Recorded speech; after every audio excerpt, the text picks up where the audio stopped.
रात्रीचा तो भयानक काळोख, चारही दिशांना पसरलेली मृत शांतता आणि त्या शांततेला चिरत अचानक ऐकू आलेला एक हृदय पिळवटून टाकणारा आक्रोश. एक आत्मा भयाने थरथरत होता, कारण काही क्षणापूर्वीच त्याचा मृत्यू झाला होता. त्याच्या घरात लोक रडत होते. कोणी त्याच्या शरीरावर फुलं टाकत होतं, तर कोणी राम नाम सत्य आहे म्हणत होतं. पण त्या आत्म्याला आता समजलं होतं की ज्याला तो आयुष्यभर माझं म्हणत होता ते काहीच त्याचं नव्हतं. ना पैसा, ना संपत्ती, ना अहंकार, ना नातेसंबंध. त्याच्यासोबत फक्त एकच गोष्ट चालली होती, त्याचे कर्म. आणि त्याच क्षणी अचानक काळोखातून दोन भयंकर सावल्या त्याच्यासमोर प्रकट झाल्या. लाल डोळे, हातात लोखंडी पाश आणि अंगावर काटा आणणारा आवाज. चल, तुझ्या कर्मांचा हिशोब करण्याची वेळ आली आहे. मित्रांनो, गरुड पुराणात सांगितलेले हे रहस्य ऐकल्यानंतर कदाचित तुम्ही आयुष्याकडे पुन्हा कधीही पूर्वीसारखं पाहू शकणार नाही. कारण या कथेमध्ये तुम्हाला कळणार आहे मृत्यूनंतर आत्म्यासोबत नेमकं काय घडतं. वैतरणी नदी किती भयानक असते. चित्रगुप्त प्रत्येक कर्माचा हिशोब कसा ठेवतात. कोणत्या पापाला कोणता पुढचा जन्म मिळतो आणि कोणत्या पुण्यामुळे मोक्षाचे दरवाजे उघडतात. भक्तांनो, आजची ही कथा आपल्या चॅनलवरील आत्तापर्यंतची सर्वात शक्तिशाली, रहस्यमय आणि आत्म्याला हादरवून टाकणारी कथा आहे. त्यामुळे ही कथा शेवटपर्यंत नक्की ऐका, कारण गरुड पुराणातील हे गूढ सत्य कदाचित तुमच्या जीवनाचा विचार करण्याची पद्धतच बदलून टाकेल. असे मानले जाते की श्रद्धेने आणि मन लावून ही कथा ऐकणाऱ्या व्यक्तीवर भगवान विष्णूंची विशेष कृपा होते आणि कदाचित ईश्वर तुमच्या भाग्यातील सर्वात मोठे फळही तुम्हाला प्रदान करू शकतो. त्यामुळे एक क्षणही स्किप करू नका आणि पूर्ण कथा शांत मनाने ऐका. ही फक्त कथा नाही, हे गरुड पुराणातील ते गूढ सत्य आहे जे प्रत्येक मनुष्याने मृत्यूपूर्वी एकदा तरी ऐकले पाहिजे. मित्रांनो, जर तुम्हाला आणि तुमच्या परिवाराला अकाल मृत्यूपासून भगवान विष्णूंचे रक्षण लाभावे असे वाटत असेल तर कमेंट बॉक्समध्ये आत्ताच श्रद्धेने लिहा, ओम नमो भगवते वासुदेवाय नमः. असे मानले जाते की भगवान विष्णूंच्या या दिव्य नामाचा जप आत्म्याला भयातून मुक्त करतो आणि जीवनात सकारात्मक ऊर्जा निर्माण करतो. आणि जर तुम्हाला सनातन धर्म, गरुड पुराण आणि कर्माचे हे गूढ ज्ञान अशाच भावपूर्ण कथांमधून ऐकायचे असेल तर चॅनलला सबस्क्राईब करून बेल आयकॉन नक्की दाबा. कारण कदाचित पुढचा क्षण आपल्या हातात नसेल, पण पुढचा जन्म कसा असेल हे आजचे कर्म निश्चित करत असतात. तसेच ही कथा किमान 3 व्यक्तींना नक्की शेअर करा. कदाचित तुमच्यामुळे एखादा मनुष्य पापाच्या मार्गावरून परत येईल. एखादा पुत्र आई वडिलांचा अपमान करणं थांबवेल. एखादा माणूस प्राण्यांवर दया करायला शिकेल. आणि लक्षात ठेवा, गरुड पुराणात सांगितलं आहे, दुसऱ्याला धर्माचा मार्ग दाखवणाऱ्याचे पुण्य अनेक पटींनी वाढत जाते. आता डोळे बंद करा, मन शांत करा आणि ऐका एका पापी आत्म्याचा असा भयानक प्रवास जो मृत्यूनंतर सुरू झाला होता. गावाच्या बाहेरून वाहणाऱ्या कृष्णा नदीच्या काठी एक मोठं आणि समृद्ध गाव वसलं होतं. त्या गावात विक्रांत नावाचा एक मनुष्य राहत होता. गावात त्याचा खूप मान होता. मोठं घर, भरपूर जमीन, सोन्या चांदीने भरलेले कपाट, दारात उभ्या गाड्या आणि गावातील मोठमोठे लोक त्याच्या घरी ये जा करत असत. लोक त्याला धर्मात्मा समजत होते, कारण प्रत्येक सणाला तो मंदिरात मोठमोठे दान करत असे. कीर्तनात पहिल्या रांगेत बसत असे. कपाळावर मोठा टिळा लावत असे आणि हातात माळ घेऊन नारायण नारायण म्हणत गावभर फिरत असे. पण माणसाचं खरं रूप हे घराच्या 4 भिंतीत दिसतं आणि विक्रांतचं खरं रूपही तसंच होतं. घरात त्याचे वृद्ध आई वडील एका छोट्याशा अंधाऱ्या खोलीत राहत होते. त्याचे वडील गोविंदराव आता चालू शकत नव्हते. आई जानकीबाईंची नजरही धुसर झाली होती. पण विक्रांतला त्यांच्या वेदनांशी काहीच देणं घेणं नव्हतं. बाहेर लोकांसमोर तो मोठा भक्त बनायचा, पण घरात मात्र आई वडिलांशी कठोर शब्दात बोलायचा. एक दिवस सकाळी जानकीबाईंनी थरथरत्या हाताने विक्रांतला हाक मारली. बाळा, 2 दिवस झाले, औषध संपलंय. विक्रांत त्यावेळी सोन्याच्या अंगठ्या मोजत बसला होता. त्याने रागाने हात झटकला. सगळं आयुष्य तुमच्यावर खर्च करू का मी?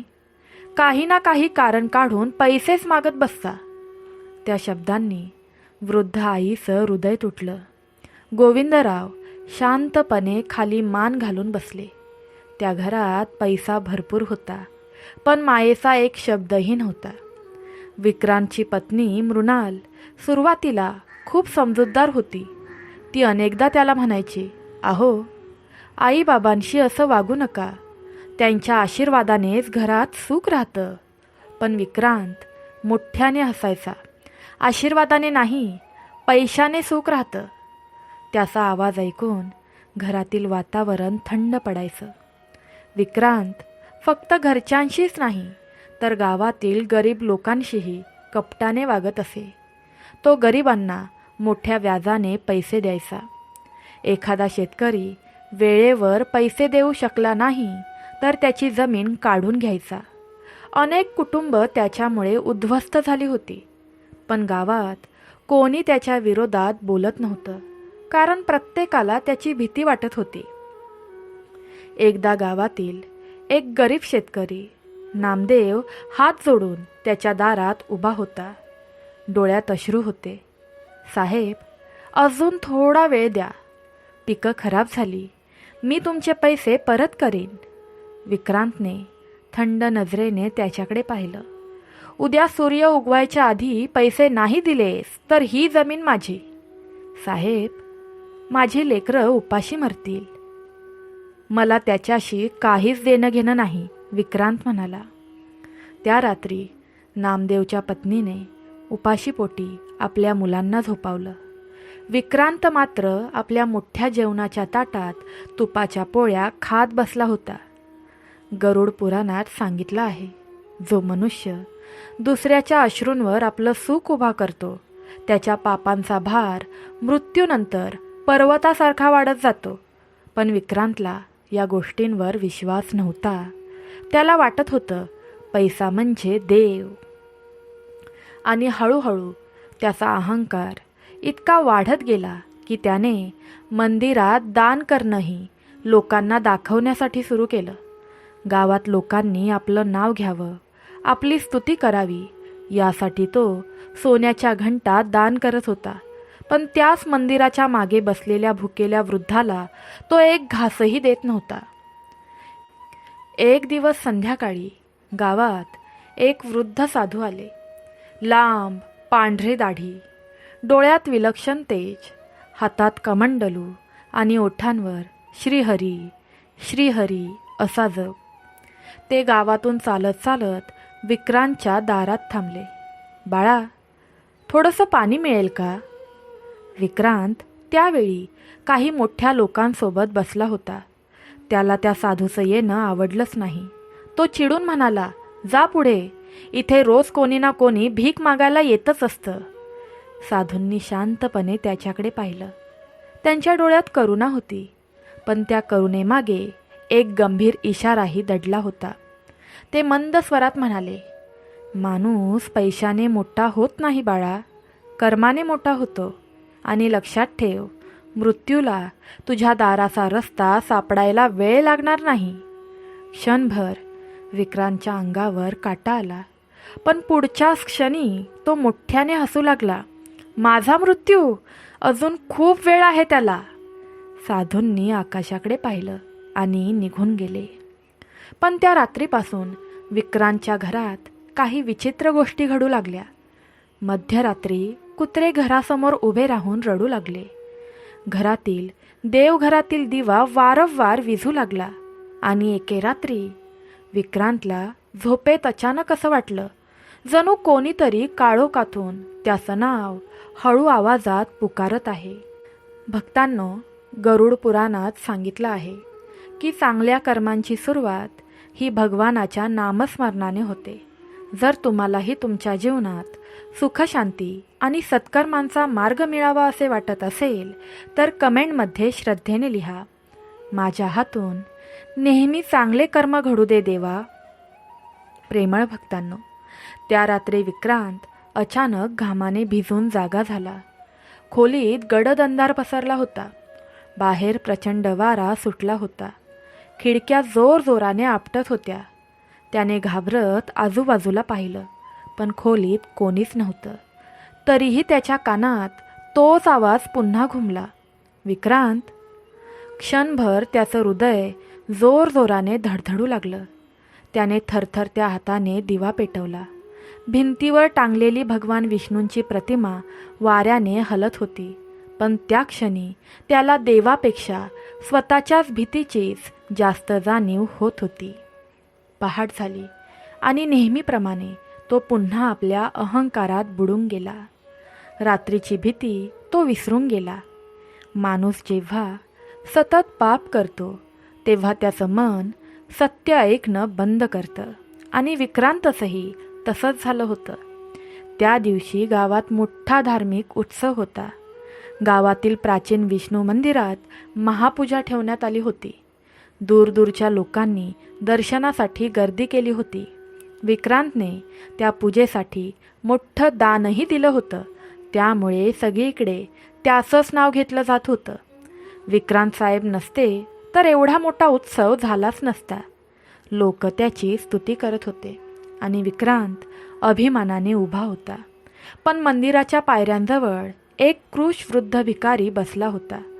2 दिवसांपासून त्याच्या पोटात अन्नाचा कणही गेला नव्हता. तो थरथरत्या आवाजात लोकांना विनवणी करत होता, कोणी थोडंसं अन्न द्या बाळांनो. पण कोणीच त्याच्याकडे लक्ष देत नव्हतं. विक्रांत मंदिरातून बाहेर आला. त्याच्या हातात प्रसादाने भरलेलं मोठं ताट होतं. त्या वृद्धाने आशेने त्याच्याकडे पाहिलं. बाळा, थोडा प्रसाद मलाही देशील का? विक्रांतचा चेहरा लगेच कठोर झाला. कामधंदा नाही, काही नाही, फुकट खायला मात्र पाहिजे. इतकं बोलून त्याने त्या वृद्धाला जोराने ढकलून दिलं. वृद्ध खाली पडला. त्याच्या कपाळातून रक्त वाहू लागलं. मंदिरासमोर क्षणभर भयंकर शांतता पसरली. लोक घाबरून विक्रांतकडे पाहू लागले आणि तेवढ्यात मंदिरातील मोठी घंटा कोणाच्याही स्पर्शाशिवाय अचानक स्वतःहून वाजू लागली. संपूर्ण वातावरण हादरून गेलं. विक्रांतच्या चेहऱ्यावरचं हास्य क्षणात नाहीसं झालं. त्याचवेळी त्याला त्या वृद्ध साधूचे शब्द आठवले, मृत्यूला तुझ्या दाराचा रस्ता सापडायला वेळ लागणार नाही. त्या रात्री विक्रांतला झोपच लागली नाही. त्याच्या मनात अजब बेचैनी होती. तो घराच्या माथ्यावर उभा राहून काळोख्या आकाशाकडे पाहत होता. अचानक त्याला दूर नदीच्या दिशेने धुक्यात काळी आकृती उभी दिसली. ती अगदी स्थिर होती, जणू कोणीतरी त्याच्याकडेच पाहत होतं. विक्रांत घाबरून खाली पळाला. त्या रात्री त्याने पहिल्यांदाच देवघरासमोर बसून हात सोडले. पण त्याच्या मनात भक्ती नव्हती, फक्त भीती होती. गरुड पुराणात सांगितलं आहे, जेव्हा मनुष्याच्या पापांचा घडा भरू लागतो तेव्हा मृत्यू येण्यापूर्वी त्याला अनेक संकेत मिळू लागतात. पण अहंकारी मनुष्य ते संकेत समजू शकत नाही. दिवस पुढे जात होते आणि विक्रांतची अस्वस्थता वाढत चालली होती. एके दिवशी त्याच्या वडिलांची प्रकृती अचानक खूप खालावली. गोविंदराव श्वास घेण्यासाठी तडफडत होते. जानकीबाई रडत विक्रांतला म्हणाल्या, बाळा, वैद्याला घेऊन ये, तुझ्या बाबांची अवस्था बघ. पण त्यावेळी विक्रांत एका मोठ्या व्यवहारासाठी बाहेर जाण्याची तयारी करत होता. तो चिडून म्हणाला, मला उशीर होतोय. इतक्या लवकर काही होणार नाही त्यांना. हे शब्द ऐकून जानकीबाईंच्या डोळ्यातून अश्रू वाहू लागले. त्या रात्री गोविंदराव शांतपणे देवाचं नाव घेत पडून राहिले आणि दुसऱ्या बाजूला विक्रांत धन आणि गर्वाच्या नशेत बुडाला होता. पण त्याला माहीत नव्हतं की त्या रात्रीपासून त्याच्या आयुष्याची शेवटची मोजणी सुरू झाली होती. प्रेमळ भक्तांनो, जर तुम्हालाही भगवान विष्णूंची कृपा आणि घरात सुखशांती हवी असेल तर आत्ताच ही कथा लाईक करून कमेंटमध्ये श्रद्धेने लिहा, माझ्या हातून चांगले कर्म घडव देवा. दिवसागणिक विक्रांतच्या घरात एक विचित्र अस्वस्थता वाढत चालली होती. घर मोठं होतं, संपत्ती अफाट होती, पण तरीही त्या घरात शांतता नव्हती. रात्री उशिरा अंगणात कुत्रे एकटक घराकडे पाहत रडत बसायचे. देवघरातील दिवा अचानक विझायचा. कधी मध्यरात्री घराच्या छतावर कोणीतरी चालत असल्यासारखे आवाज यायचे. जानकीबाई घाबरून देवाचं नाव घ्यायच्या, पण विक्रांत मात्र या सगळ्या गोष्टींना अंधश्रद्धा म्हणत दुर्लक्ष करत होता. तरीही आतून कुठेतरी त्याचं मन घाबरू लागलं होतं. कारण जेव्हा माणसाच्या आयुष्यात मृत्यूचे संकेत येऊ लागतात तेव्हा आत्मा आधीच अस्वस्थ होऊ लागतो. एके संध्याकाळी विक्रांत आपल्या खोलीत बसून पैशांचा हिशोब करत होता. बाहेर पाऊस सुरू होता, विजा चमकत होत्या. अचानक त्याला दाराजवळ कोणीतरी उभं असल्याचा भास झाला. त्याने वर पाहिलं आणि क्षणभर त्याचा श्वास अडकला. दारात तोच वृद्ध साधू शांतपणे उभा होता. त्यांच्या अंगावर पावसाचं पाणी होतं, पण चेहऱ्यावर विलक्षण तेज होतं. विक्रांत घाबरला, पण लगेच स्वतःला सावरत कठोर आवाजात म्हणाला, पुन्हा तुम्ही इथे कशासाठी आलात? साधूंनी शांत नजरेने त्याच्याकडे पाहिलं आणि मंद स्वरात म्हणाले, अजून वेळ गेलेली नाही विक्रांत.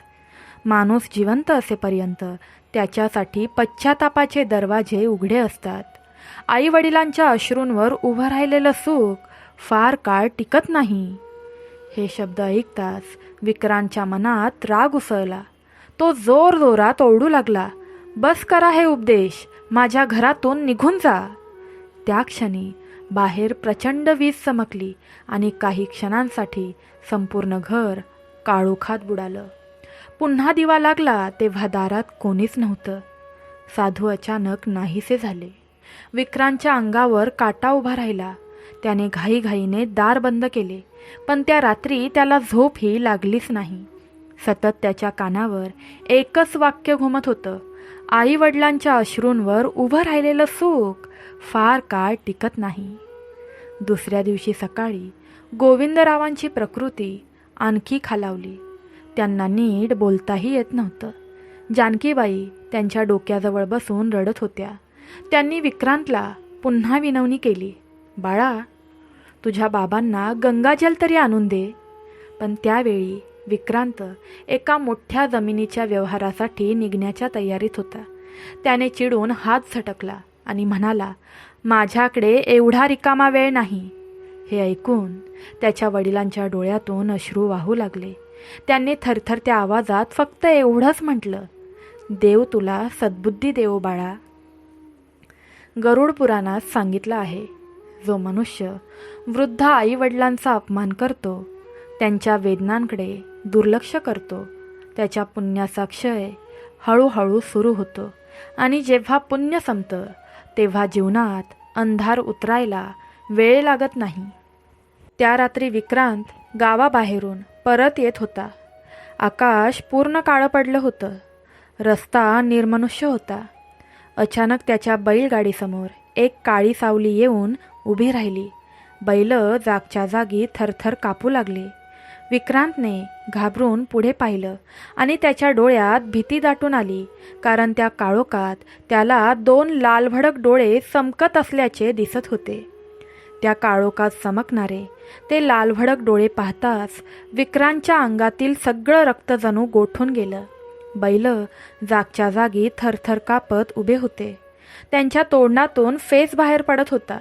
विक्रांतने भीतीने पुन्हा त्या दिशेने पाहिलं, पण पुढच्याच क्षणी ती काळी सावली अचानक धुक्यात विरून गेली. काही क्षण तो तसाच स्तब्ध बसून राहिला. मग घाईघाईने बैलगाडी पुढे हाकू लागला. त्या रात्री त्याच्या मनात पहिल्यांदाच मृत्यूचा विचार स्पष्टपणे आला होता. घरी पोचल्यावर संपूर्ण घरात विचित्र शांतता होती. जानकीबाई देवघरासमोर बसून रडत होत्या. गोविंदरावांची प्रकृती आणखी खालावली होती. त्यांचा श्वास आता मंद झाला होता. विक्रांत काही क्षण वडिलांकडे पाहत उभाच राहिला, पण त्याच्या मनात करुणेपेक्षा चिडचिडच जास्त होती. त्याला वाटत होतं की घरात सतत आजारपण आणि रडणं यामुळेच त्याच्या मनात भीती निर्माण होत आहे. त्या रात्री गावात मुसळधार पाऊस सुरू झाला. आकाशात विजा चमकत होत्या. विक्रांत आपल्या खोलीत एकटाच बसला होता. अचानक त्याला बाहेर अंगणातून मंद आवाज ऐकू आला. जणू कोणीतरी हळूहळू रडत होतं. तो घाबरत उठला आणि खिडकीतून बाहेर पडू लागला. अंगणाच्या मध्यभागी पावसात भिजत एक वृद्ध स्त्री उभी होती. तिचे केस पूर्णपणे पांढरे होते. अंगावर फाटके कपडे आणि डोळ्यात भयंकर वेदना. विक्रांतच्या हातापायात भीती पसरली, कारण ती स्त्री अगदी त्याच्याकडेच पाहत उभी होती. क्षणभर विजेचा प्रचंड कडकडाट झाला आणि पुढच्याच क्षणी ती आकृती नाहीशी झाली. विक्रांत घामाने भिजला होता. त्याने घाईघाईने दार बंद केलं. त्या रात्री त्याला झोपच लागली नाही. सतत त्याच्या डोळ्यांसमोर ते लाल डोळे, ती वृद्ध स्त्री आणि त्या साधूचे शब्द फिरत होते. गरुड पुराणात सांगितलं आहे, जेव्हा मनुष्याच्या पापांचा भार वाढतो तेव्हा मृत्यूपूर्वी त्याचं मन भयाने भरून जातं, कारण आत्म्याला येणाऱ्या संकटाची चाहूल आधीच लागलेली असते. सकाळ झाली, पण विक्रांतच्या चेहऱ्यावरचा गर्व आता कमी होत चालला होता. डोळ्याखाली काळी वर्तुळे पडली होती. तो अंगणात बसला असताना अचानक गावातील एक लहान मुलगा धावत आला. विक्रांत काका, नदीकाठी एक साधू तुम्हाला बोलवत आहेत. हे ऐकताच विक्रांत दचकला. तो अनिच्छेने नदीकाठी गेला. कृष्णा नदीच्या किनारी तेच वृद्ध साधू शांतपणे बसले होते. नदीच्या पाण्यावर सकाळचा प्रकाश पडला होता, पण त्या साधूंच्या चेहऱ्यावर विलक्षण गंभीरता होती. विक्रांत जवळ जाताच ते म्हणाले, अजूनही वेळ आहे बाळा. मनुष्याला मृत्यू येण्याआधी भगवान अनेक संकेत देतात, पण जो अहंकारात अंध होतो तो ते संकेत ओळखत नाही. विक्रांत रागाने म्हणाला, तुम्ही मला सतत मृत्यूची भीती का दाखवत आहात? साधूंनी शांतपणे नदीच्या पाण्याकडे पाहिलं, कारण तुझ्या जीवनाची वाळू आता झपाट्याने खाली सरकत आहे. हे ऐकताच विक्रांतच्या अंगावर काटा आला. तो काही बोलणार इतक्या साधूंनी आपल्या कमंडलूतून थोडं पाणी हातात घेतलं आणि म्हणाले, डोळे मीट आणि तुझ्या कर्मांचा एक अंश बघ. विक्रांतने नकळत डोळे मिटले आणि पुढच्याच क्षणी त्याच्या डोळ्यांसमोर भयानक दृश्य उभं राहिलं. अंधाराने भरलेला एक विशाल मार्ग. त्या मार्गावर हजारो आत्मे किंचाळत धावत होते. काहींच्या अंगावर जळत्या साखळ्या होत्या, तर काहींना भयंकर जीव ओढत होते आणि दूरवर रक्तासारखं लाल पाणी वाहणारी एक भयंकर नदी दिसत होती.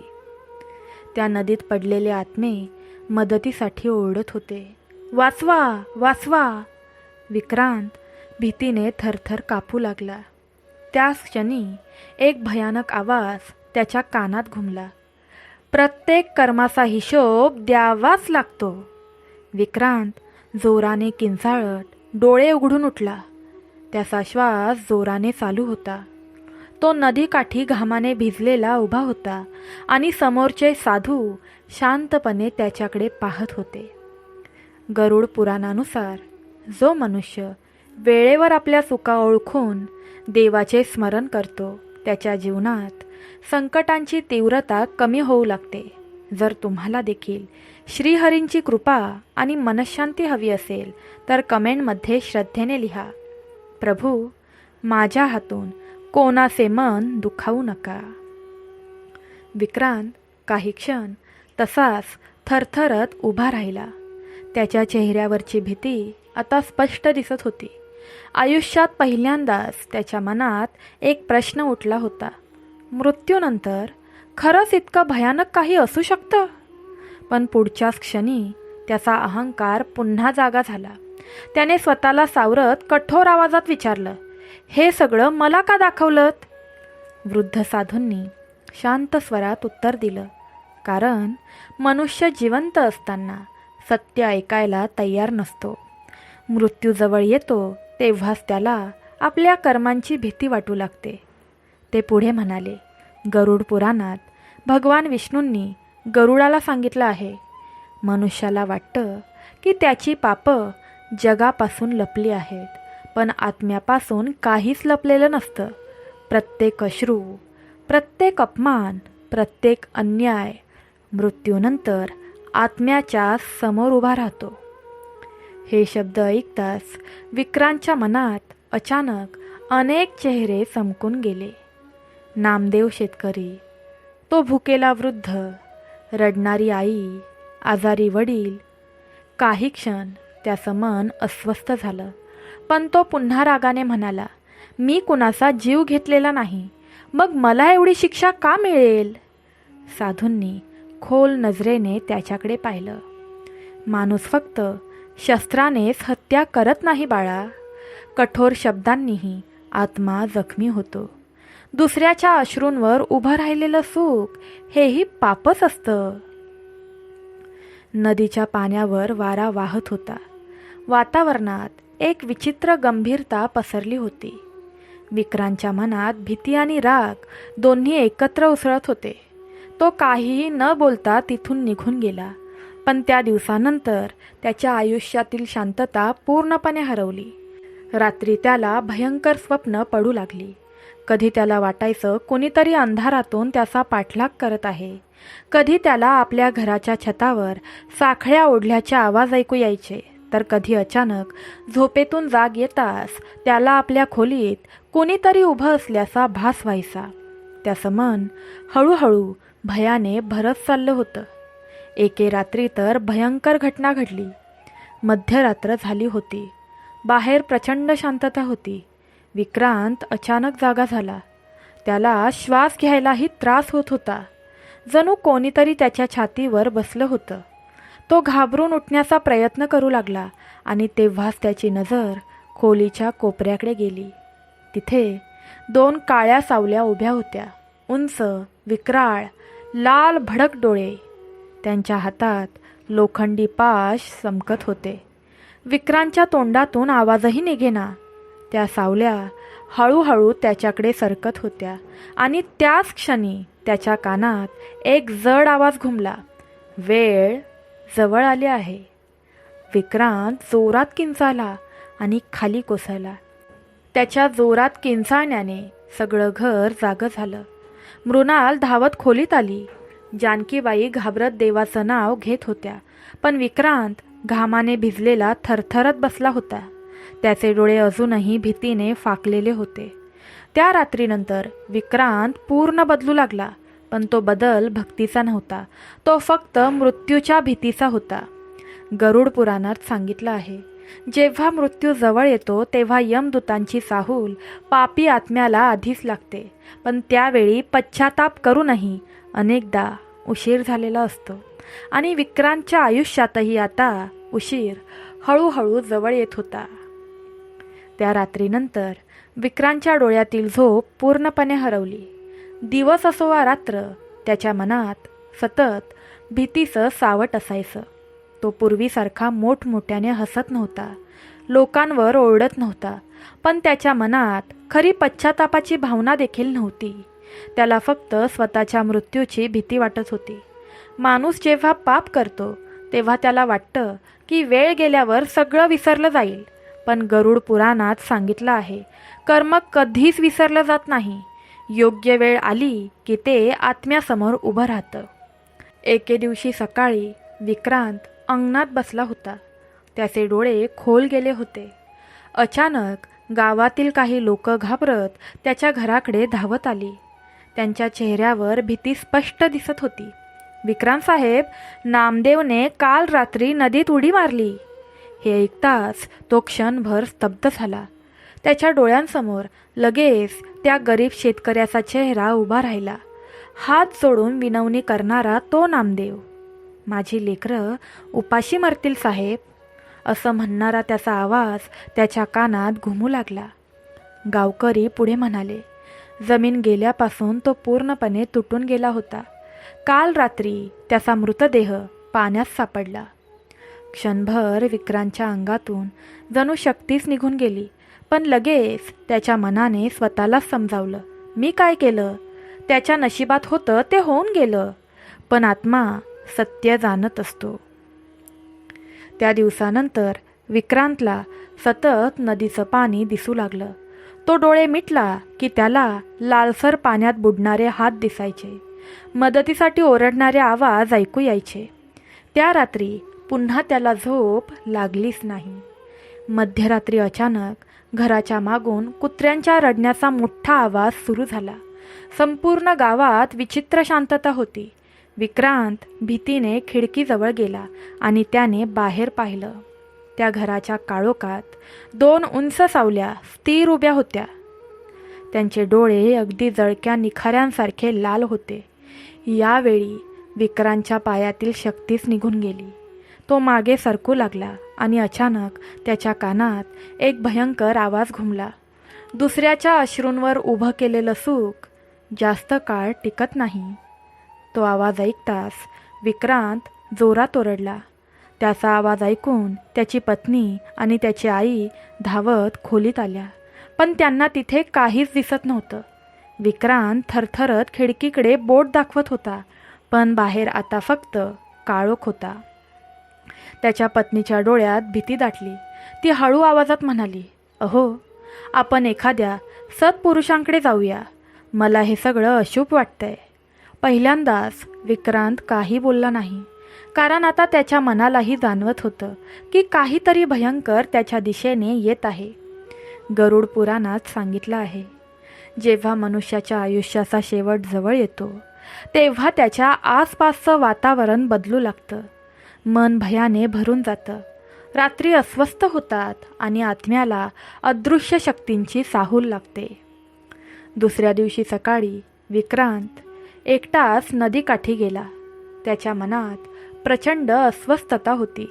नदीचं पाणी शांत वाहत होतं, पण अचानक त्याला त्या पाण्यात एक चेहरा दिसला. तो नामदेवचा चेहरा होता. डोळ्यात वेदना, ओठांवर थरथर आणि पुढच्याच क्षणी नदीच्या पाण्यातून जणू कुणीतरी काळा हात वर केलाय असं जाणवलं. विक्रांत भीतीने मागे सरकला आणि त्याच वेळी त्याच्या मागून एक गंभीर आवाज आला, ही फक्त सुरुवात आहे विक्रांत. विक्रांतने घाबरत मागे वळून पाहिलं. समोर तेच वृद्ध साधू उभे होते. त्यांच्या चेहऱ्यावर नेहमीसारखी शांतता होती, पण डोळ्यात विलक्षण गंभीरता होती. नदीच्या पाण्यावर सकाळचा सूर्य चमकत होता, तरीही विक्रांतच्या मनात काळोख दाटला होता. तो थरथरत्या आवाजात म्हणाला, माझ्यासोबत हे सगळं का घडतंय? मला सतत हे भयानक दृश्य का दिसत आहे? साधूंनी काही क्षण त्याच्याकडे पाहिलं. कारण तुझा आत्मा आता तुझ्या कर्मांचा भार सहन करू शकत नाही. हे शब्द ऐकताच विक्रांतच्या छातीत धडधड वाढली. तो हतबलपणे म्हणाला, मला वाचवा, मला या भीतीतून बाहेर काढा. साधूंनी नदीच्या पाण्यात हात बुडवला आणि मंद स्वरात म्हणाले, माणूस जेव्हा पाप करतो तेव्हा त्याला वाटतं की तो फक्त दुसऱ्याला दुःख देतोय, पण खरं तर तो स्वतःच्या आत्म्यालाच अंधारात ढकलत असतो. ते पुढे म्हणाले, गरुड पुराणात भगवान विष्णूंनी गरुडाला सांगितलं आहे, मृत्यूनंतर आत्म्याला सर्वात जास्त वेदना कशाची होते माहीत आहे? तर त्याने केलेल्या पापांची आठवण. कारण त्यावेळी ना त्याला पैसा दिसतो, ना प्रतिष्ठा, ना नातेसंबंध मदतीला येतात. आत्म्यासोबत फक्त कर्म जातात. हे ऐकून विक्रांतच्या डोळ्यासमोर त्याचं संपूर्ण आयुष्य पुन्हा फिरू लागलं. गरिबांच्या शापांनी भरलेले दिवस, स्त्रियांची काढलेली छेडछाड, आईवडिलांचे अश्रू, मंदिरासमोर ढकललेला वृद्ध, नदीत बुडालेला नामदेव, जनावरांची न केलेली सेवा, हे सर्व काही त्याला दिसू लागलं. त्याच्या डोळ्यात पहिल्यांदाच पश्चातापाचे अश्रू दाटले. तो खाली बसला आणि थरथरत्या आवाजात म्हणाला, माझ्यासाठी आता काही मार्ग उरलाय का? साधूंनी शांतपणे उत्तर दिलं, जोपर्यंत श्वास आहे तोपर्यंत मार्ग असतो. पण लक्षात ठेव, भीतीने नाही तर मनापासून केलेला पश्चातापच आत्म्याला हलकं करतो. त्या दिवशी विक्रांत बराच वेळ नदीकाठी बसून राहिला. अनेक वर्षांनी त्याचं मन स्वतःच्या पापांसमोर उभं राहिलं होतं. घरी परतल्यावर तो सरळ आई वडिलांच्या खोलीत गेला. गोविंदराव अंथरुणावर अशक्त पडले होते.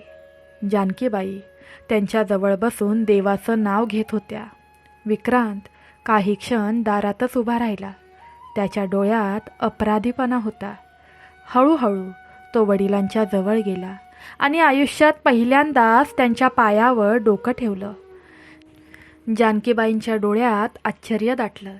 गोविंदरावांनी थरथरत्या हाताने त्याच्या डोक्यावर हात ठेवला आणि त्या स्पर्शाने विक्रांतच्या मनात काहीतरी तुटलं आणि तो लहान मुलासारखा रडू लागला. गरुड पुराणात सांगितलं आहे, आई वडिलांच्या अंतकरणातून निघालेला आशीर्वाद अनेक जन्मांचा अंधार कमी करू शकतो. पण ज्याने आयुष्यभर त्यांचा अपमान केला असेल त्याला त्या क्षमेसाठी मनापासून पश्चाताप करावा लागतो. त्या रात्री अनेक दिवसांनी विक्रांतला थोडी शांत झोप लागली. पण मध्यरात्री अचानक त्याच्या खोलीत थंड वारा भरला. देवघरातील दिवा जोराने फडफडू लागला आणि त्याच क्षणी त्याच्या कानात पुन्हा तो जड आवाज घुमला, वेळ संपत चालली आहे. विक्रांत दचकून जागा झाला. त्याने भीतीने आजूबाजूला पाहिलं आणि खोलीच्या कोपऱ्यात पुन्हा त्याच 2 विकराळ सावल्या उभ्या होत्या.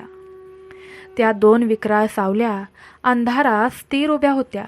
त्यांच्या लाल भडक डोळ्यात एक भयंकर कठोरता होती. हातातील लोखंडी पाश मंद प्रकाशात चमकत होते. विक्रांतच्या शरीरातील प्रत्येक श्वास भीतीने थरथरत होता. तो उठण्याचा प्रयत्न करू लागला, पण जणू त्याच्या अंगातली शक्तीच नाहीशी झाली होती. त्या सावल्या हळूहळू त्याच्याकडे सरकू लागल्या आणि त्याच क्षणी संपूर्ण खोलीत एक जड भयावह आवाज घुमला, विक्रांत, तुझ्या कर्मांचा हिशोब जवळ आला आहे. हे सर्व ऐकून त्याच्या तोंडातून शब्दही फुटेना. तो घाबरून देवघराकडे पाहू लागला. त्याच्या ओठांवरून नकळत भगवान विष्णूंचं नाव बाहेर पडलं, नारायण नारायण. आणि अचानक खोलीत प्रचंड वारा फिरला. देवघरातील दिवा तेजाने पेटला. क्षणभरासाठी त्या दोन्ही सावल्या मागे सरकल्या आणि पुढच्या क्षणी त्या अंधारात विरून गेल्या. विक्रांत धापा टाकत खाली बसला. त्याच्या कपाळावरून घाम वाहत होता. आयुष्यात पहिल्यांदाच त्याला परमेश्वराच्या नावात एक अद्भुत शक्ती जाणवत होती. पहाट होताच तो पुन्हा नदीकाठी त्या साधूंना भेटायला गेला. साधू शांतपणे ध्यान करत बसले होते. विक्रांत त्यांच्या चरणांशी बसला आणि थरथरत्या आवाजात म्हणाला, काल रात्री त्या पुन्हा आल्या होत्या, त्या कोण आहेत? साधूंनी हळूहळू डोळे उघडले. यमदूत. हे नाव ऐकताच विक्रांतच्या अंगावर काटा उभा राहिला. साधू पुढे म्हणाले, गरुड पुराणात वर्णन आहे, जेव्हा मनुष्याच्या आयुष्याचा शेवट जवळ येतो तेव्हा यमदूत त्याच्या आसपास फिरू लागतात. पुण्यवान आत्म्यांना ते स्पर्शही करत नाहीत, पण पापी आत्म्याला त्यांच्या उपस्थितीची भीती आधीच जाणवू लागते.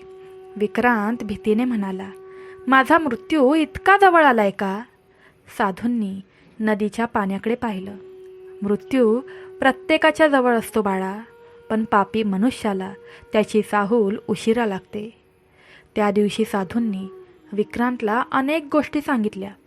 त्यांनी त्याला दानाचं खरं महत्त्व सांगितलं, प्राण्यांवर दया करण्याचं पुण्य सांगितलं, आई वडिलांची सेवा ही सर्वात मोठी पूजा आहे हे समजावलं.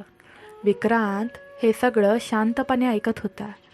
पहिल्यांदाच त्याच्या मनात पैशापेक्षा कर्म मोठा आहे असं वाटू लागलं होतं. घरी परतल्यावर त्याने नामदेवच्या कुटुंबाला धान्य आणि पैसे पाठवले. गावातील सर्व गरीब लोकांचे कर्ज माफ केले. मंदिराच्या मागे बसलेल्या भिकाऱ्यांना स्वतः अन्न वाटलं. गावातील लोक आश्चर्याने त्याच्याकडे पाहत होते. हा तोच विक्रांत आहे का? पण गरुड पुराणात सांगितलं आहे, जीवनभर केलेल्या पापांचा भार काही दिवसांच्या चांगल्या कर्मांनी लगेच नाहीसा होत नाही. आत्म्याला त्याच्या प्रत्येक कर्माचा हिशोब द्यावाच लागतो. आणि विक्रांतच्या आयुष्यातील सर्वात भयानक रात्र अजून यायची बाकी होती. आणि त्या रात्री अचानक गोविंदरावांची प्रकृती खूपच खालावली. त्यांचा श्वास मंद होत चालला होता. जानकीबाई रडत देवांचं नाव घेत होत्या. विक्रांत त्यांच्याजवळ बसला होता. त्याच्या डोळ्यात अश्रू होते. तो सतत म्हणत होता, बाबा मला माफ करा. त्याच्या वडिलांनी थरथरत्या हाताने त्याचा हात पकडला. त्यांच्या ओठांवर मंद स्मित उमटलं आणि पुढच्या क्षणी त्यांचा हात हळूहळू खाली पडला. घरात एक भयानक शांतता पसरली. जानकीबाईंचा हंबरडा फुटला. विक्रांत स्तब्ध बसून वडिलांच्या निर्जीव शरीराकडे पाहतच राहिला. पण त्या क्षणी त्याला अचानक खोलीच्या बाहेरून पुन्हा साखळ्या ओढल्याचा आवाज ऐकू आला. त्याच्या वडिलांच्या मृत्यूनंतर संपूर्ण घरावर दुःखाची सावली पसरली होती.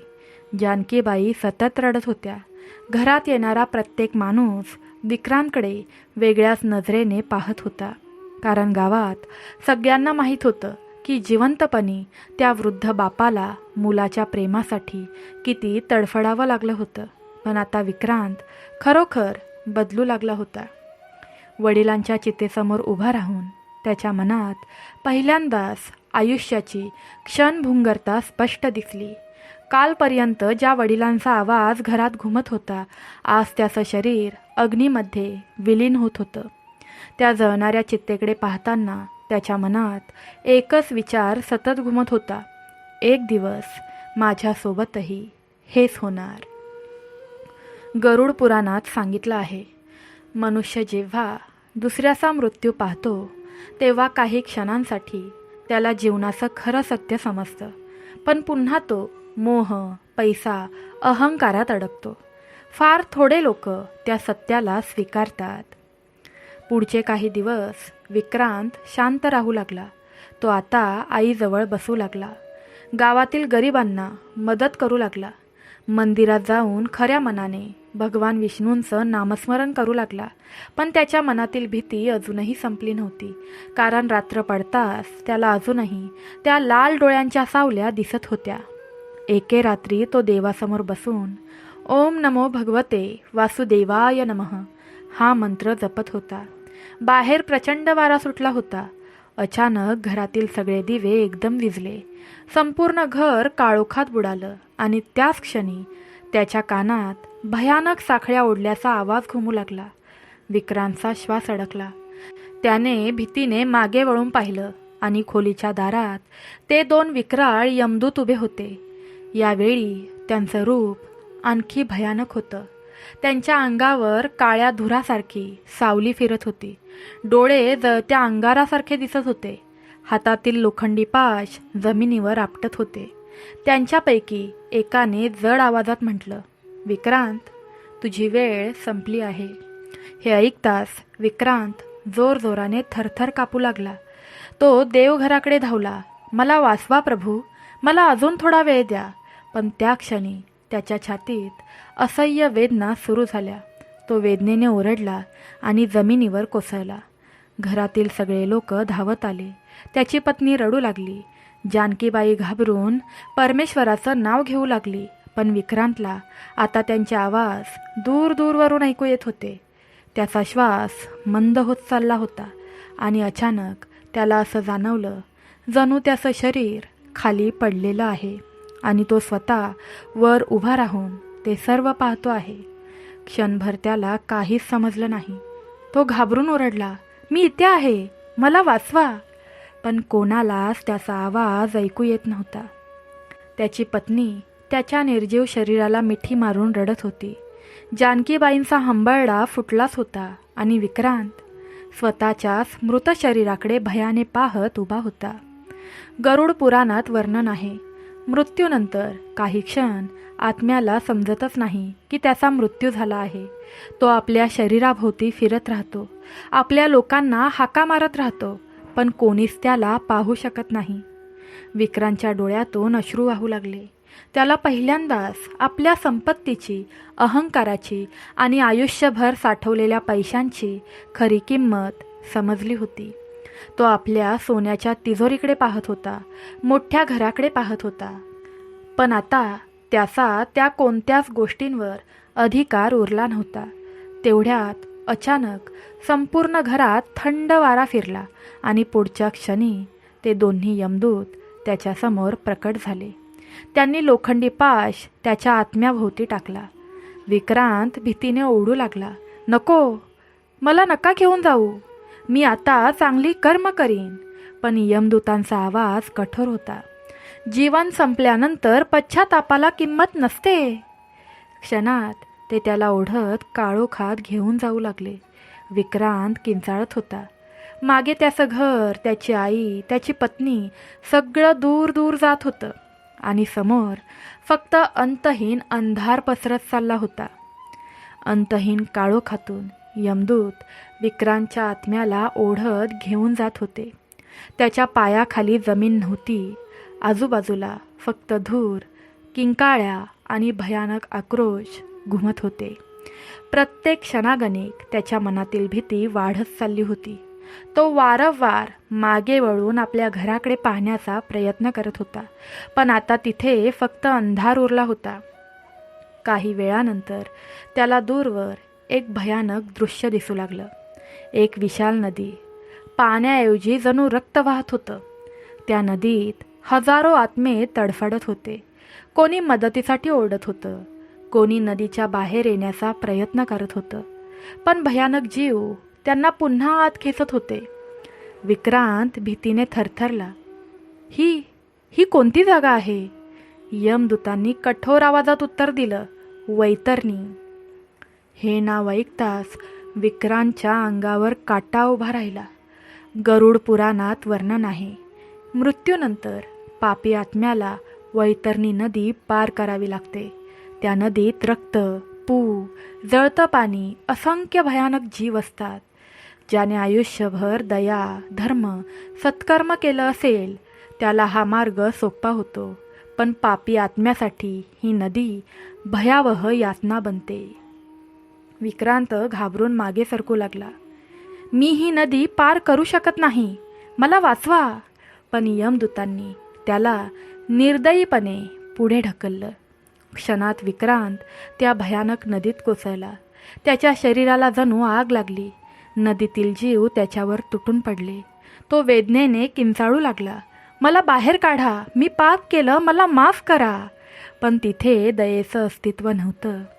त्याला अचानक नामदेव आठवला, रडणारे आईवडील आठवले, त्याने छळ केलेल्या स्त्रिया आठवल्या, मंदिरासमोर ढकललेला वृद्ध आठवला. त्याला समजत होतं तो स्वतःच्या कर्मांचं फळ भोगत होता. असं वाटत होतं जणू अनेक वर्ष गेली. शेवटी यमदूतांनी त्याला नदीच्या बाहेर ओढलं. विक्रांत पूर्ण थरथरत होता. समोर आता एक विशाल दरबार दिसत होता. आकाशा एवढे मोठे स्तंभ, चारही बाजूंना भयावह शांतता आणि मध्यभागी एक दिव्य सिंहासन. त्या सिंहासनावर गंभीर तेजाने उजळलेले धर्मराज यम बसले होते. त्यांच्या शेजारी एक विशाल ग्रंथ उघडून चित्रगुप्त उभे होते. विक्रांतच्या पायातील शक्तीच निघून गेली. यमांचा आवाज संपूर्ण दरबारात घुमला, विक्रांत, पृथ्वीवर केलेल्या प्रत्येक कर्माचा हिशोब देण्याची वेळ आली आहे. चित्रगुप्तांनी ग्रंथ उघडला आणि क्षणात विक्रांतच्या आयुष्यातील प्रत्येक घटना आकाशात दिसू लागली. गरिबांना फसवणं, स्त्रियांवर केलेले अत्याचार, आईवडिलांचा अपमान, अहंकार, दुसऱ्यांच्या अश्रूंवर उभं केलेलं सुख, सगळं. एकही गोष्ट लपली नव्हती. विक्रांत रडू लागला, मला एक संधी द्या, मी बदललो होतो.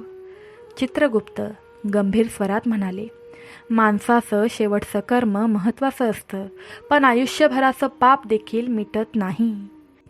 यमराज काही क्षण शांत राहिले. मग त्यांनी सांगितलं, तू आयुष्यभर अहंकारात जगलास, अनेकांना दुःख दिलंस, स्त्रियांवर अत्याचार केलास, पण मृत्यूपूर्वी तुला पश्चाताप झाला. आई वडिलांची क्षमा मागितलीस, भगवान विष्णूंचं नामस्मरण केलंस, त्यामुळे तुला अनंत नरक यातना मिळणार नाहीत. हे ऐकताच विक्रांतच्या डोळ्यात आशेचा एक किरण जागा झाला. पण पुढच्या क्षणी यमांचा आवाज पुन्हा घुमला, तरीही कर्माचा नियम अटल आहे. ज्याने दुसऱ्यांच्या वेदनेकडे दुर्लक्ष केलं, ज्याने भुकेल्यांना अपमानित केलं, ज्याने स्त्रियांवर अत्याचार केला, ज्याच्या कठोर शब्दांनी अनेक अंतकरणं तुटली, त्याला पुढच्या जन्मात दुःख भोगल्याशिवाय आत्म्याची शुद्धी मिळत नाही. क्षणभर संपूर्ण दरबार शांत झाला. विक्रांतचा आत्मा थरथरत यमराजांच्या दरबारात उभा होता. वैतरणी नदीच्या यातना अजूनही त्याच्या आत्म्यावर जिवंत होत्या. त्याच्या कानात अजूनही त्या हजारो आत्म्यांच्या किंकाळ्या घुमत होत्या. पण आता समोर उभं होतं ते अंतिम सत्य, कर्माचा न्याय. यमराजांनी गंभीर नजरेने चित्रगुप्तांकडे पाहिलं. क्षणात चित्रगुप्तांनी आपल्या विशाल ग्रंथाची पानं उघडली आणि संपूर्ण दरबारात एक दिव्य प्रकाश पसरला. यमराजांचा आवाज घुमला, विक्रांत, मनुष्य पृथ्वीवर असताना पाप करताना विचार करतो की त्याला कोणीच पाहत नाही, पण या सृष्टीत प्रत्येक कर्माची नोंद होते आणि मृत्यूनंतर आत्म्याला त्या कर्मानुसार पुढचा जन्म मिळतो. हे बोलताच दरबारासमोर एका मागोमाग एक भयानक दृश्य दिसू लागली. सर्वप्रथम विक्रांतने एक मोठं गाढव पाहिलं. त्याच्या पाठीवर प्रचंड ओझं लादलेलं होतं. लोक त्याला मारत होते, ते वेदनेने ओरडत होतं, पण कोणी त्याची दया करत नव्हतं. चित्रगुप्त म्हणाले, जो मनुष्य आपल्या खऱ्या मित्राचा अपमान करतो, विश्वासघात करतो, त्याला पुढच्या जन्मात गाढवाची योनी मिळते. आयुष्यभर त्याला अपमान आणि ओझं सहन करावं लागतं. क्षणात दुसरं दृश्य प्रकट झालं. एका अंधाऱ्या गटारात उंदीर घाणीत अन्न शोधत होता. जो मनुष्य चोरी करतो, दुसऱ्याचं धन लंपास करतो, विशेषतः सुवासिक वस्तू, दागिने किंवा मौल्यवान वस्तू चोरतो, त्याला उंदराचा जन्म मिळतो. विक्रांतच्या डोळ्यात भीती वाढत चालली होती.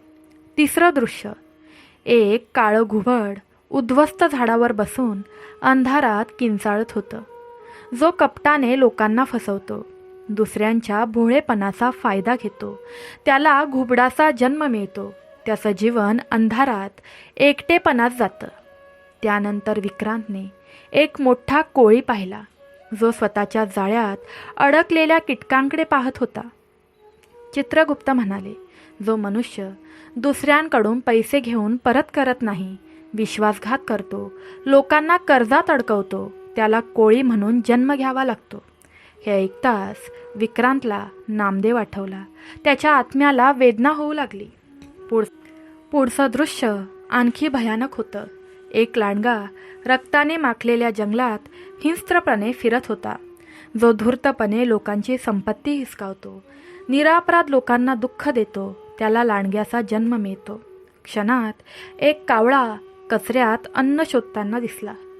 जो सतत दुसऱ्यांची निंदा करतो, वाईट बोलतो, अपमान करतो, त्याला कावळ्याची किंवा कीटकाची योनी मिळते.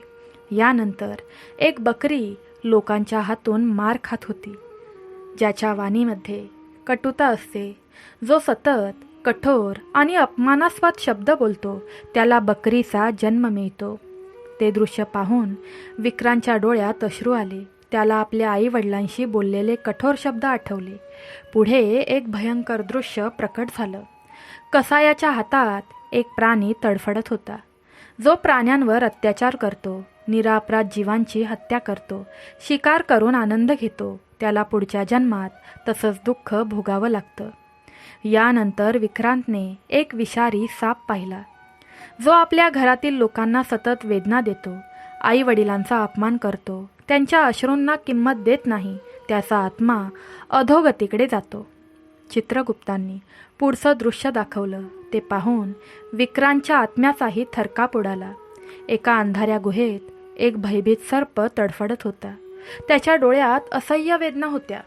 चित्रगुप्त गंभीर स्वरात म्हणाले, जो मनुष्य वासनेच्या आहारी जाऊन स्त्रियांचा अपमान करतो, जबरदस्ती करतो, त्यांच्या अश्रूंना किंमत देत नाही, अशा पापी आत्म्याला मृत्यूनंतर भीषक नरक यातना भोगाव्या लागतात आणि त्यानंतर त्याचा जन्म सर्प, घुबड किंवा अंधारात भटकणाऱ्या भयभीत योनींमध्ये होतो, जिथे त्याला आयुष्यभर भीती, तिरस्कार आणि एकटेपणाची शिक्षा भोगावी लागते.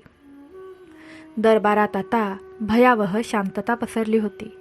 चित्रगुप्तांनी पुढे विक्रांतला अजून काही कर्मांचे भयंकर परिणाम दाखवायला सुरुवात केली आणि प्रत्येक दृश्य पाहून त्याचा आत्मा अधिकच थरथरू लागला.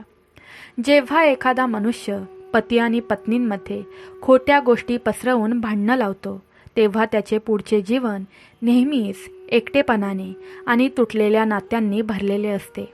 त्याच्याजवळ असूनही कोणी त्याचा विश्वास ठेवत नाही आणि तो आयुष्यभर मानसिक दुःखात राहतो. जो मनुष्य आपल्या गुरु किंवा शिक्षकांचा अपमान करतो, त्याला पुढच्या जन्मात ज्ञान असूनही यश मिळत नाही. त्याचे प्रत्येक पाऊल अपयशाकडेच जाते आणि त्याचे जीवन सतत अपमान आणि संघर्षाने भरलेले राहते.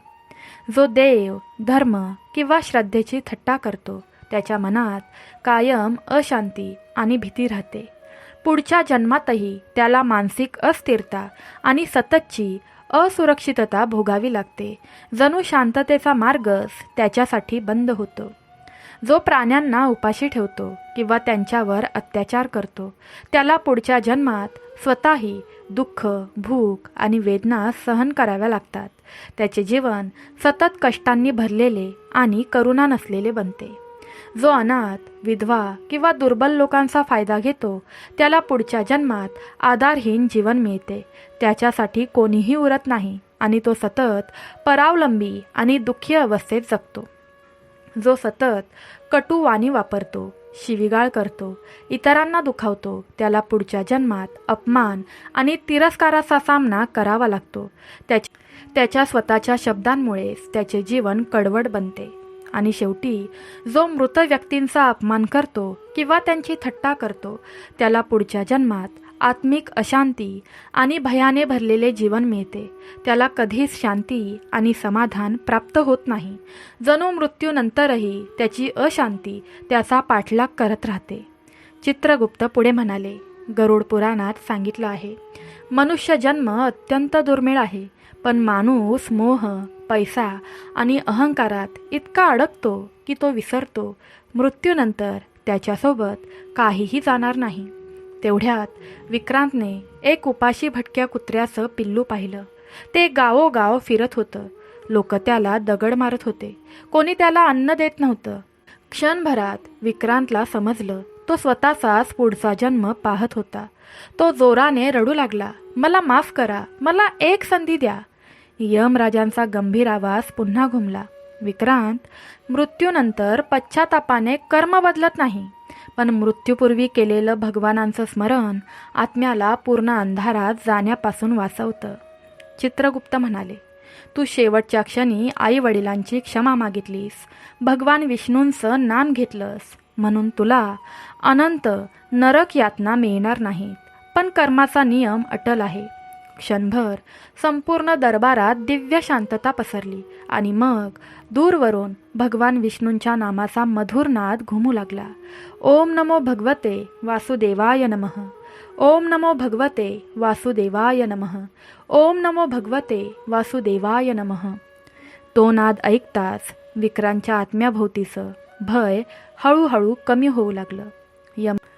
यमराज शांत स्वरात म्हणाले, लक्षात ठेव, माणूस खरा धनवान तो नाही ज्याच्याकडे संपत्ती आहे, तर तो आहे ज्याच्याकडे सत्कर्म आहेत. क्षणात तेजस्वी प्रकाश पसरला आणि विक्रांतचा आत्मा पुन्हा जन्माच्या अंतहीन प्रवासात विलीन झाला. गरुड पुराण सांगतं, जसं कर्म तसाच पुढचा जन्म. आणि मग यमराजांनी अंतिम निर्णय दिला, विक्रांत, पुढच्या जन्मात तुला एका भटक्या कुत्र्याचा जन्म मिळेल. हे ऐकताच त्याच्या आत्म्याला प्रचंड धक्का बसला.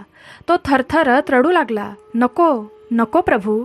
पण त्याचवेळी दूरवरून मंद स्वरात भगवान विष्णूंचं नाम ऐकू येऊ लागलं. ओम नमो भगवते वासुदेवाय नमः. तो आवाज जसा जवळ येत गेला तसा विक्रांतच्या आत्म्याभोवतीचा अंधार कमी होऊ लागला. यमराज शांतपणे म्हणाले, परमेश्वराच्या नामस्मरणाने तुझ्या आत्म्याला एक दिवस पुन्हा मनुष्यजन्म मिळण्याचा मार्ग उघडा राहील. क्षणात एक तेजस्वी प्रकाश विक्रांतच्या आत्म्याभोवती पसरला आणि पुढच्या क्षणी त्याचा आत्मा पुन्हा जन्माच्या अंतहीन चक्रात अदृश्य झाला. गरुड पुराणात सांगितलं आहे, मनुष्याचा खरा सोबती ना पैसा असतो, ना संपत्ती, ना अहंकार. मृत्यूनंतर आत्म्यासोबत फक्त कर्म जातात. म्हणून जोपर्यंत श्वास आहे तोपर्यंत सत्कर्म करा, आई वडिलांचा आदर करा, गरिबांवर दया करा आणि ईश्वराचं नाम कधीही विसरू नका. कारण पुढचा जन्म आजच्या कर्मांनीच ठरत असतो. म्हणून जोपर्यंत श्वास आहे तोपर्यंत दया करा, धर्म करा, जन्मदात्या आईवडिलांचा, आईवडिलांसमान व्यक्तींचा आदर करा आणि देवाचं नाम सतत 24 तास घ्यायला विसरू नका. कारण आजचं कर्मच उद्याचं भाग्य लिहित असतं. ओम नमो भगवते वासुदेवाय नमः. प्रेमळ भक्तांनो, आजची कथा सांगताना माझ्याकडून चुकून काही चुकले असेल, बोलताना काही उच्चार चुकीचे निघाले असतील तर आपली लहान बहीण समजून मला क्षमा करा. श्री स्वामी समर्थ. श्री गुरुदेव दत्त. भगवान विष्णूंच्या हृदयात वसणाऱ्या माता लक्ष्मीला प्रणाम असो. भगवान भोलेनाथांच्या हृदयात वसणाऱ्या माता पार्वतीला प्रणाम असो. जय श्री कृष्ण. राधे राधे. ओम नमो हनुमते रुद्र अवताराय सर्वशत्रुसहरणाय सर्वरोगहराय सर्ववशीकरणाय रामदूताय स्वाहा. सांब सदाशिव. जय श्री कृष्ण. राधे राधे. ओम नमो भगवते वासुदेवाय नमः.